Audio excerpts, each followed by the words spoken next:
نے فرمایا ہے جو سورت واقعہ پڑھے اسے فاقہ نہیں آتا.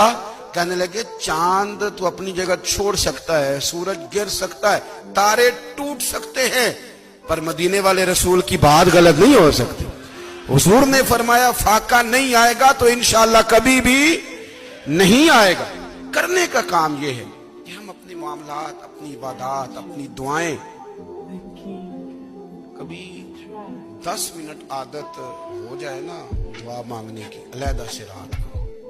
حضور نے فرمایا جو فرض نماز کے بعد دعا مانگے اللہ اس کی قبول کر لیتا ہے. نبی پاک صلی اللہ تعالی علیہ وسلم نے فرمایا اللہ مسافر کی دعا قبول فرماتا ہے. حضور نے فرمایا اللہ مظلوم کی دعا قبول فرماتا ہے. حضور نے فرمایا بیمار سے دعا کراؤ اللہ اس کی دعا قبول فرماتا ہے. میرے نبی پاک نے فرمایا ماں باپ جب بھی اولاد کے لیے ہاتھ اٹھائیں, ویسے تے بلے شاہ تو آسمانی اڑ دیا ہی پھڑ دیں, جہاں گھر بیٹھا انہوں پڑھیا ہی نہیں. حضور فرمانے لگے ماں باپ جب بھی اولاد کے لیے دعا فرمائیں اللہ ان کی دعا کو قبول کرتا ہے.